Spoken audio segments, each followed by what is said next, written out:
अस्सलामुअलैकुम दोस्तों। मेरा नाम एहसान है, लाहौर का रहने वाला हूँ और मेरी उम्र इस वक्त 28 साल थी। जब ये वाकया पेश आया, मैं आज भी वो दिन नहीं भूल पाया। शायद इसलिए कि वो मुलाकात सिर्फ चंद घंटों की थी, मगर दिल पर हमेशा के लिए नक्श हो गई। मैं अक्सर कहता हूँ कि ज़िंदगी में कुछ लम्हात ऐसे होते हैं जो वक्त कम लेते हैं और असर ज़्यादा छोड़ जाते हैं। मेरे लिए वो ट्रेन का सफ़र भी ऐसा ही एक लम्हा था। हुआ कुछ यूं कि मुझे एक ज़रूरी काम के सिलसिले में कराची जाना पड़ा। मैंने सोचा बस या फ्लाइट के बजाय ट्रेन पर ही चला जाता हूँ। ट्रेन का सफ़र हमेशा से मुझे अच्छा लगता है। लंबा सफ़र, खिड़की के बाहर बदलते मनाजिर और ट्रेन की मखसूस टिक टिक, इन सब में एक अजीब सी राहत होती है। मैं लाहौर स्टेशन काफ़ी पहुंच गया क्योंकि मुझे रश पसंद नहीं। मैंने अपना बैग रखा और आहिस्ता आहिस्ता प्लेटफॉर्म पर चलने लगा। ठंडी सुबह थी और फिजा में वही पुरसरारी सी नमी फैली हुई थी जो लाहौर की सर्दियों में होती है। ट्रेन चंद मिनटों में प्लेटफॉर्म पर आ चुकी थी। मैं अपने डब्बे में दाखिल हुआ तो देखा कि मेरी बर्थ खिड़की के साथ है। दिल खुश हो गया। मैंने बैग ऊपर रखा और अपनी सीट पर बैठ गया। अभी ट्रेन में ज्यादा लोग नहीं आए थे। मैं फ़ोन निकालकर मैसेज चेक करने लगा, मगर दिल बार बार खिड़की से बाहर देखने को कहता रहा। शायद मैं इस मंजर को आखिरी बार देख रहा था जिसे छोड़कर मैं कराची जा रहा था। अचानक मेरे सामने वाली बर्थ पर किसी ने सामान रखा। मैंने सर उठाकर देखा तो एक बावकार खातून खड़ी थीं। उनकी उम्र शायद 32 से 34 साल के करीब होगी। दुपट्टा बड़े ही सलीके से ओढ़ा हुआ, आंखें पुरसकून और चेहरे पर अजीब सी संजीदगी, जैसे वो बहुत से तजर्बों से गुजर कर आई हों। उनके हाथों में एक छोटा सा हैंडबैग था और कंधे पर बड़ा बैग लटका हुआ था। वो एक लम्हे को रुके, मुझे देखा, हल्की सी रस्मी मुस्कुराहट दी और आहिस्ता से बोली, बेटा ये सेट 21 है। मैंने मुस्कुराते हुए कहा, जी आंटी, यही सेट 21 है, मेरे सामने वाली, आप बैठ जाएं। वो शुक्रगुजार अंदाज में सर हिलाकर बैठ गईं। मैंने देखा वो काफी थकी हुई लग रही थीं, शायद लंबे सफर की वजह से या शायद जिंदगी ही ने थका दिया था। कभी कभी इंसान की आंखें बहुत कुछ बता देती हैं। ट्रेन ने चलना शुरू किया। आहिस्ता आहिस्ता प्लेटफॉर्म पीछे रहता गया और डब्बे के अंदर हल्की सी हिचकियां महसूस होने लगीं। मैंने खिड़की के बाहर झांका तो धुंध में लिपटे लाहौर की इमारतें जैसे हाथ हिला रही थीं। कुछ देर तक हम दोनों खामोश रहे। मेरी आदत है कि मैं सफ़र में भीड़ भाड़ से बचता हूँ, मगर पता नहीं क्यों आज दिल चाह रहा था कि सामने बैठी इस मुस्कुराती पुरसकून सी खातून से बात करूं। शायद उनकी शख्सियत में कोई चीज़ थी जो दिल को खींच रही थी। चंद लम्हों बाद उन्होंने खुद ही खामोशी तोड़ी। बेटा, आप कराची जा रहे हो या दरमियान में उतरना है? मैंने कहा, जी आंटी, सीधा कराची जा रहा हूँ, और आप भी? उन्होंने सर हिलाया, हाँ, कराची ही जा रही हूँ, कोई ज़रूरी काम है। बात तो मामूली थी, लेकिन उनकी आवाज़ में एक हल्की सी नमी महसूस हुई, जैसे कोई अंदर ही अंदर बहुत कुछ समेटते हो। मैंने अदब से पूछा, अगर बुरा न माने तो बताएं, कराची में किस काम से जा रही हैं? वो थोड़ी देर चुप रहीं और फिर आहिस्ता से बोली, वो असल में मेरी अम्मी बीमार हैं, चंद दिन से हालत ठीक नहीं, डॉक्टर ने बुलाया है। मैंने फौरन कहा, अल्लाह शिफाए कामिला दे, इंशाल्लाह सब बेहतर हो जाएगा। वो मुस्कुराएं, मगर इस मुस्कुराहट में थकन और परेशानी दोनों शामिल थे। ट्रेन अब पूरे अज़्म से पटरियों पर दौड़ रही थी। हम दोनों आहिस्ता आहिस्ता गुफ्तगू में शामिल होने लगे। उनका नाम महक था, बहुत सादा, बहुत साफ दिल की औरत। उन्होंने बताया कि वो लाहौर में अपनी बहन के घर ठहरती हैं और 2 दिन बाद वापस जा रही हैं। उनकी गुफ्तगू में एक अजीब सा सुकून था। वो हर बात तहम्मुल से सुनकर जवाब देती थीं। कुछ देर बाद मैंने पानी निकाला, उनकी तरफ बढ़ाया, आंटी, पानी? वो बोली, ओह नहीं बेटा, मेरे पास है, लेकिन शुक्रिया। फिर वो एकदम हंस पड़ी, जैसे कुछ याद आ गया हो। बोली, बेटा तुम लोग भी ना इतना ख्याल रखने वाले होते हो, माशाल्लाह। पता नहीं क्यों उनकी बात ने दिल को बहुत अच्छा लगा दिया। शायद इसलिए कि किसी का नर्म लहजे में तारीफ कर देना भी कभी कभी दिल पर मरहम रख देता है। वक्त गुजरता गया। अब हम दोनों में अच्छी खासी बातचीत हो चुकी थी। मैं उन्हें अपने काम के बारे में बता रहा था और वो जिंदगी के चंद तजर्बे मेरे साथ शेयर कर रही थीं। एक मौके पर उन्होंने कहा, बेटा कभी कभी इंसान को किसी अनजान से बात करके भी सुकून मिल जाता है, शायद इसलिए कि इसमें कोई तकल्लुफ नहीं होता, कोई बोझ नहीं होता, जैसे दिल बात करने के लिए बहाना ढूंढ ले। मैंने उनकी बात पूरी सुनकर जवाब दिया, जी आंटी, बहुत दुरुस्त फरमाया आपने। कभी कभी सफ़र ही वो बातें सिखा देता है जो जिंदगी पूरी कोशिश के बावजूद नहीं सिखा पाती।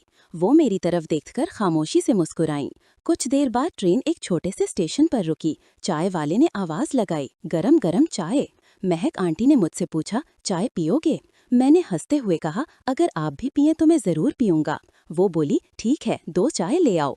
मैं चाय ले आया। हम दोनों ने गरम गरम चाय का पहला घूंट लिया और ठंडी हवा ट्रेन की खिड़की से आकर हमारे चेहरों से टकराने लगी। वो लम्हा ना अजीब था ना अनोखा, बस एक ऐसा लम्हा जो इंसान को बरसों बाद भी याद रह जाए। महक आंटी ने चाय की एक हल्की सी चुस्की ली और बोली, एहसान, तुम अच्छे लड़के लगते हो। तुम लोगों में अब भी वो खुलूस बाकी है जो आजकल कम होता जा रहा है। मैंने कहा, आंटी, शायद ये आपका अपना खुलूस है जो आपको मुझे अच्छा दिखा रहा है। वो जोर से नहीं, बस हल्के से हंसे। तुम बोलते भी बहुत अच्छे हो और सुनने का अंदाज भी अच्छा है। ट्रेन फिर से चल पड़ी। अब सूरज थोड़ा ऊपर आ चुका था और रोशनी खिड़की से अंदर आकर हारी नशिस्तों पर बिखर रही थी। महक आंटी का चेहरा इस सुनहरी रोशनी में और भी पुरसुकून लग रहा था। उन्होंने शॉल अपने कंधों पर दोबारा दुरुस्त की और बाहर देखने लगी। कुछ लम्हे वो चुप रहीं, जैसे किसी गहरी सोच में हो। मैंने नरमी से पूछा, आंटी, सब ठीक है? उन्होंने आहिस्ता से कहा, हाँ बेटा, बस कुछ यादें हैं। कभी कभी रास्ते याद दिला देते हैं कि जिंदगी कितनी जल्दी बदल जाती है। और फिर वो खामोश हो गईं। मेरा दिल चाहा कि मैं मजीद पूछूं, मगर मैंने खुद को रोका। कुछ खामोशियां ऐसी होती हैं जिन्हें छेड़ना नहीं चाहिए। ट्रेन अपनी रफ्तार से दौड़ती रही और मुझे ये अंदाजा होने लगा था कि ये सफ़र सिर्फ एक सफ़र नहीं बल्कि कुछ और बनने वाला है। वो खिड़की से बाहर देखती रहीं और मैं खामोशी से उनके चेहरे के बदलते तासुरात पढ़ने की कोशिश करता रहा। ट्रेन की आवाज़, खिड़की से आती हवा और बेनाम सी खामोशी, ये सब मिलकर अजीब सा माहौल बना रहे थे, जैसे हम दोनों सफ़र में नहीं बल्कि किसी दास्तान के अंदर बैठे हों। चंद मिनट बाद उन्होंने खुद ही खामोशी तोड़ दी। एहसान, तुमसे एक बात पूछूं? मैंने हल्का सा झुककर कहा, जी आंटी, पूछें। वो बोली, क्या तुमने कभी ऐसे शख्स से बात की जो तुम्हें पहचानता तो नहीं मगर फिर भी दिल से अपना मानने लगे? मैं चौंका नहीं, बस दिल में एक हल्का सा एहसास सा उभरा। मैंने कहा, हाँ आंटी, कभी कभी ऐसा होता है। शायद दिल इंसान से पहले रास्ता पहचान लेता है। वो मेरी तरफ ध्यान से देखने लगी, जैसे मेरे जवाब में उन्हें कोई छुपा हुआ इशारा मिल गया हो। फिर वो मासूम सी मुस्कुराहट के साथ बोली, अच्छा, तो फिर हम दोनों शायद एक जैसे हैं। मैं भी कभी कभी लोगों को जल्द अपना समझ लेती हूँ। मैंने आहिस्ता से कहा, और शायद आपने मुझे भी ऐसा ही समझ लिया है। वो हंस पड़ी। इस हंसी में कोई शरारत नहीं थी, बस एक बेसाख्ता एतमाद था। ट्रेन कुछ देर पहले खुले मैदानों में दाखिल हो गई थी। धूप अब पूरी तरह खिड़की के रास्ते अंदर आ रही थी। महक आंटी ने दुपट्टा थोड़ा सा आगे सरकाया और चेहरे पर हाथ रखकर सूरज की रोशनी से बचने की कोशिश की। मैंने फौरन कहा, अगर आप चाहें तो मैं पर्दा खिसका देता हूँ। उन्होंने नरमी से जवाब दिया, हाँ बेटा, जरा खिसका दो, धूप ज्यादा लग रही है। मैंने पर्दा आगे कर दिया। धूप रुक गई, मगर उनकी आंखों में वो चमक बाकी थी जो धूप से नहीं बल्कि दिल से आती है। चंद लम्हे हम फिर खामोश रहे। फिर वो सीधी होकर बैठी, जैसे किसी अहम बात का फैसला कर लिया हो। एहसान, मैं तुम्हें एक बात बताना चाहती हूँ। शायद तुमसे कहकर दिल हल्का हो जाए, और तुम अनजान हो, इसलिए तुम्हारा मशवरा सच्चा होगा। मैंने थोड़ा संभल कर बैठ गया। जी आंटी, बोलिए। उन्होंने एक गहरा सांस लिया। मैं अपने शौहर से अलग रहती हूँ। कुछ बातें ऐसी थीं जो निभ ना सकीं। इज्जत और एहतराम महफूज नहीं था, तो मैंने फैसला किया कि अलग रहकर जिंदगी बेहतर है। मैंने फौरन दुख महसूस किया। आंटी, अफसोस हुआ सुनकर, लेकिन यकीन करें, अपना सुकून बचा लेना सबसे जरूरी होता है। वो मेरी तरफ देखकर बोली, हाँ बेका, यही बात तो मैं खुद से नहीं कह पाती थी, तुमने कह दी। मैंने नरमी से कहा, जिंदगी दूसरों के फैसलों से नहीं, अपने फैसलों से बेहतर होती है। वो गहरी सांस लेकर मुस्कुराई। तुम बहुत समझदार हो, तुम्हारी उम्र के लड़के इतनी पुख्तगी से नहीं सोचते। मैंने हल्का सा सर झुका लिया। शायद सफर आदमी को वक्त से पहले बड़ा कर देता है। ट्रेन थोड़ी देर बाद एक बड़े स्टेशन पर रुकी। लोगों का शोर, सामान की आवाजें और खिड़की से आती हलचल ने माहौल बदल दिया। महक आंटी ने एक नजर बाहर देखा और मुझसे बोली, एहसान, मुझे जरा चिप्स और पानी ले दोगे? मैंने फौरन कहा, बिल्कुल आंटी, आप बैठिए, मैं अभी लाता हूँ। मैं बाहर गया। बाजार के शोर में से गुजरते हुए मैं चिप्स, पानी और उनके लिए एक छोटा सा बिस्किट का पैकेट भी ले आया। पता नहीं क्यों दिल चाहा कि उनकी पसंद आ जाए। मैंने जितनी चीजें सामने रखी, वो हैरत से बोली, अरे इतनी सारी चीजें। मैं हंस पड़ा। आंटी, सफर लंबा है, भूख लग सकती है, और बिस्किट तो आपकी चाय के साथ अच्छे लगेंगे। वो मुस्कुराहट दबा न सकी। तुम वाकई बहुत ख्याल रखने वाले हो। चिप्स खाते खाते उन्होंने एक लम्हे को मुझे गौर से देखा। उनकी आंखों में अजीब सी नरमी थी, जैसे मेरा शुक्रिया सिर्फ लफ्जों में नहीं बल्कि दिल से अदा करना चाहती हूँ। एहसान, उनकी आवाज थोड़ी धीमी हुई। अगर मेरा कोई बेटा होता तो मैं चाहती कि वो तुम जैसा हो। मैंने नजरें झुका ली। आपका बेटा तो मैं हूँ ही आंटी, एहतराम में, दुआ में और इस सफर में भी। वो चंद लम्हों तक कुछ न बोले, फिर आहिस्ता से बोली, तुमने ना चाहते हुए भी मेरा दिल हल्का कर दिया है। ट्रेन चल पड़ी। आहिस्ता आहिस्ता स्टेशन पीछे छूटता गया। सामने वाली नशिस्त पर बैठे हम दोनों जैसे एक दूसरे की कहानियों का हिस्सा बनते जा रहे थे। कुछ देर बाद वो थोड़ा सा सीधा होकर बैठी।